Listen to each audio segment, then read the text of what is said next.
MSNBC's Nicolle Wallace says Trump is the enemy. Hello and welcome to TST.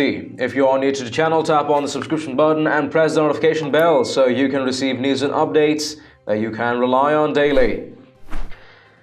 MSNBC anchor Nicolle Wallace referred to President Donald Trump as the enemy Monday, urging Democrats against succumbing to internal divisions. Wallace said if Democrats picked an automobile as their candidate, she will vote for it over Trump. Wallace made the comments after two of her guests, MSNBC commentator Jason Johnson and Vermont Senator Bernie Sanders advisor Nina Turner, disagreed over whether it was fair to describe former New York City Mayor Michael Bloomberg as an oligarch. Can I say something? Jason Johnson is a frequent guest on my show. I think this is a really important debate, and I'm really glad you didn't let it get boiled down to the use of a word. It is not about a word. Here's the other, and I understand different views about the system. The enemy is the guy in the Oval Office who thinks there are good people on both sides in Charlottesville, said Wallace. The enemy is the guy in the Oval Office who got a permission slip to cheat in presidential elections. The enemy is a guy who calls his generals dopes and losers. I am nauseous when I see Democrats fight amongst themselves, she added. I know that Republicans get no say. I've said I'll vote. If you pick an automobile, I'll vote for it. I feel so weary when I see these really intense fights around someone trying to help y'all win. Take a watch. Because just because somebody has a tremendous amount of money doesn't mean that they're not necessarily representing the people. And if you want to use the term elite, you can use whatever kind of term that you want to use. But at the end of the day, the enemy of this country, the enemy of the poor, is not just everybody who happens to be rich. It is a capitalistic system that abuses people. And if you want to speak about that, that's fine. But if you want to name call people, that's not going to help Bernie if he becomes a nominee, and he's going to need Mike Bloomberg's money. I'm not name calling anywhere. If he's going to need Mike Bloomberg's money down the road. It's ironic that you're defending somebody that is buying his way through the democracy. Yes, you are. I know this works on Twitter because that's how you guys operate. But when it comes to actual campaign politics, it makes sense to actually describe people for the positions that they have. Is this about a word?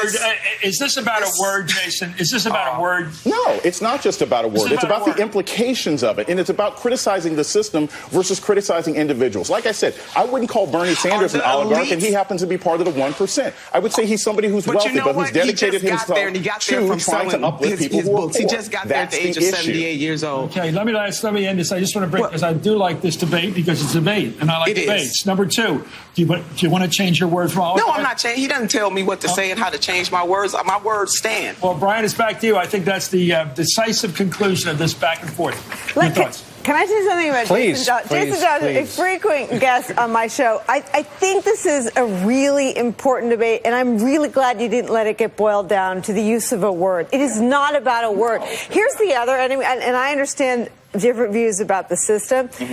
The enemy is the guy in the Oval Office who thinks there were good people on both sides of Charlottesville. Yes. The enemy is a guy in the Oval Office who just got a permission slip to cheat in presidential elections. Yes. The enemy is a guy who called his generals dopes and losers who he didn't want to go into battle with. That is the enemy. And I am nauseous when I see Democrats fight amongst themselves. And I know that Republicans get no say. I've said I'll vote for, if y'all pick an automobile, I will vote for it. But I feel so wary when I see these really intense fights around someone trying to help y'all win.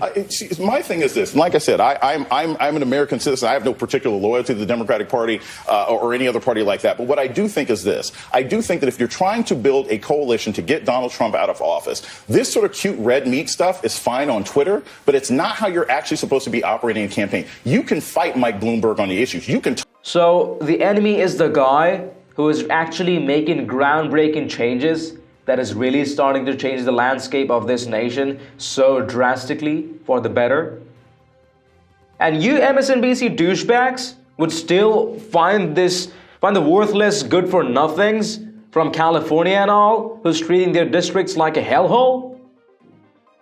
Much more sincere and dedicated to this nation and its people than Donald Trump? You know what? They'll never open their eyes to what's actually happening.